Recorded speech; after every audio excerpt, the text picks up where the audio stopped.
Welcome to Near Protocol, a green blockchain to register and sell your products without harming the environment. This is Karma Podcast. Anger, sadness, pain. Almost all spiritual paths says that these are feelings that must be fought. But what if instead of fighting each one of them, we strive to understand them and surrender to them, so we can experience them in the best way possible? This is the proposal of the left-hand path. Satanism doesn't just deal with Christian mythology. Take for example the Greek legend of Pandora, the first woman created by Hephaestus, and provided with all the gifts that one can wish for. She was sent to man with a box that contained all good and all evil.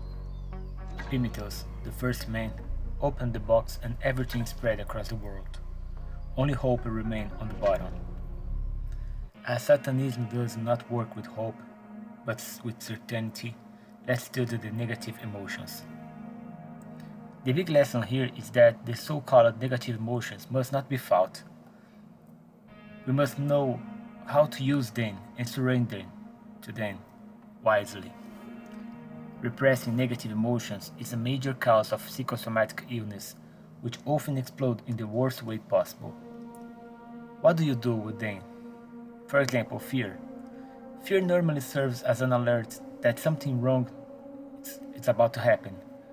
To risk a situation, at the same time it injects adrenaline in the body to face the danger. According to Sharon Wolf, all organisms seek homeostasis, a sense of internal balance.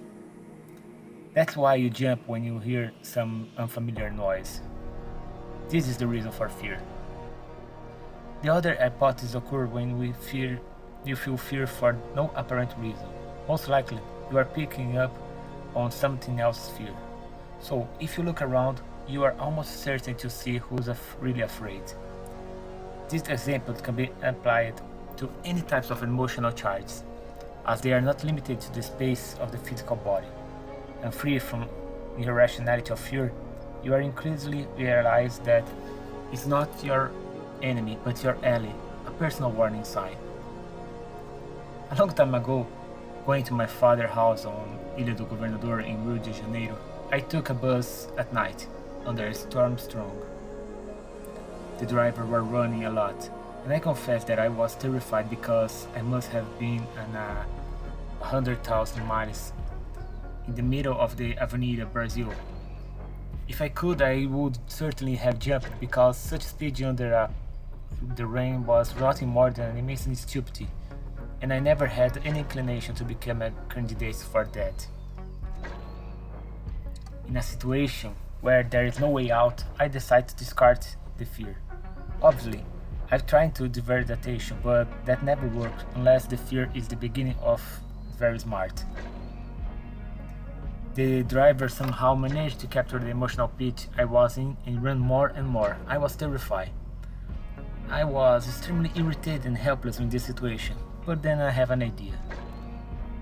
If there was no use fighting fear, then it was better to study, and I could use this information in the future.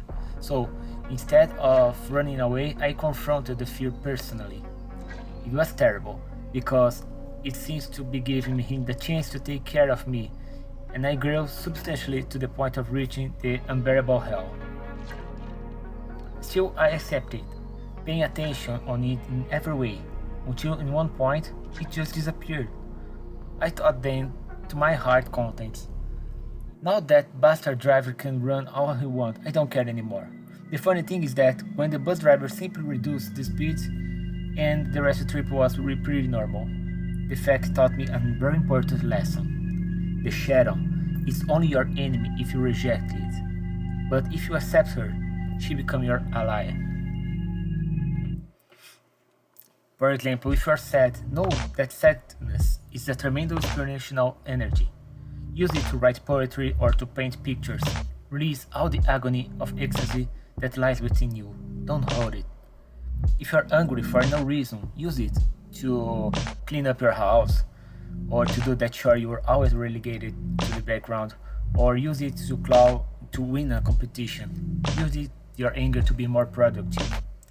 Anger is a tremendous will, so do not repress it or waste it uselessly. Anguish and sadness is also a great purifying energy. When you accept your anguish, it burns the cause, and when your bad event happens, it never really happens. However, if you repress your emotion, then it turns against you. Nature always takes revenge. This is one of her laws. Just look of what is happening to the earth today, with all the climate changes and the use of vegetation, rivers turning to suburbs, etc. One of the satanic things is restriction and repression, and it works in nature too. Everything that is repressed comes back in the surface in a violent way because it needs to come out, and in this moment, at the most insane acts are committed. I will cite another example. Here in Brazil, we have the carnival, and a few years ago, I felt a very strong toothache around midnight. With the wave of COVID 19 floating around, I don't even think about looking for a hospital. So I applied the same method that had already worked for me before, which consisted in squeezing an acupuncture point in my hand. Certain the pain would go away in 5 minutes. That's what I did, but nothing happened. So I appealed to an effective meditation to combat the pain in my mind. Nothing happened. The simple idea that came to my mind, I decided to just accept the pain. I visualized it as a monk dressed in black and greeted him and invited him to stay with me for that night. I said to him, "Look, pain, I know everyone rejects you, but I invite you to stay with me. A sleepless night is not so bad after all." So I continued to converse with the monk, becoming a perfect host, not only welcoming him warmly but invite him to stay with me. At one point the pain simply disappeared and did not return until the end of the carnival when I finally decided to look for a dentist that could help me. Pain should always be accepted as a friend, and it warns you that something is wrong. Pain is often necessary as well.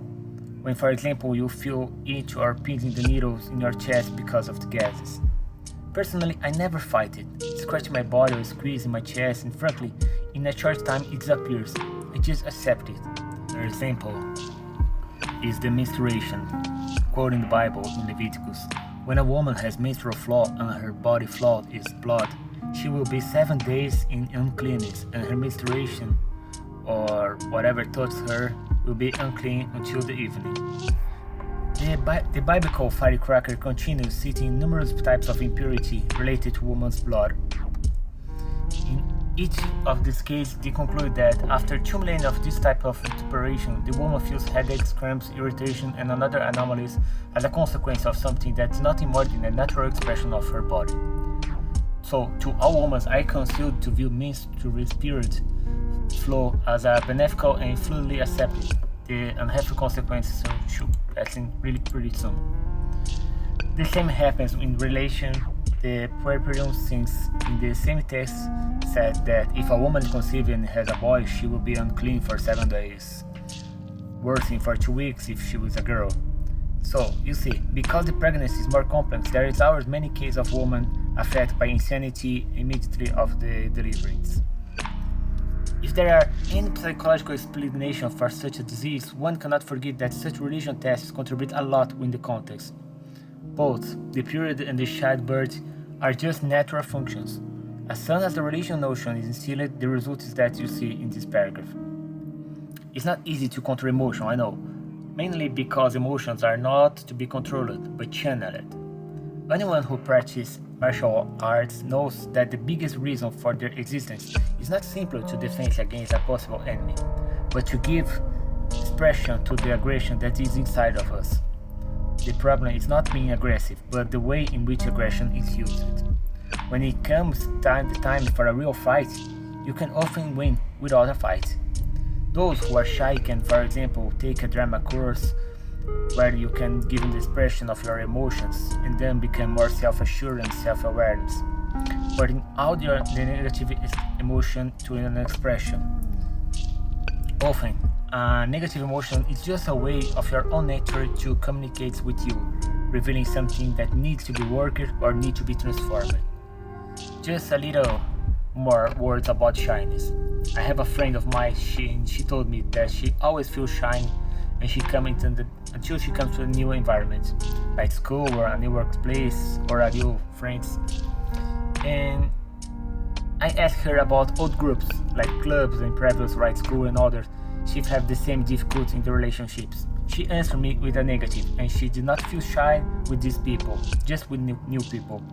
So I explained him that shyness served to prevent her from opening herself completely to people she didn't know yet.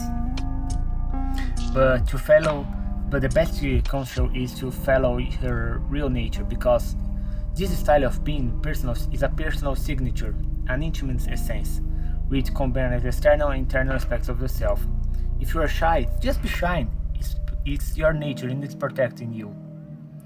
Later, she came away satisfied with our conversation and never complained about shyness anymore. She learned to use it productively. I will make just a final parenthesis here. Because Satanism is not concerned with evolution, but with transformation and observation of your true identity. In evolution, you only add more and more junk, and transformation, you just take the junk away.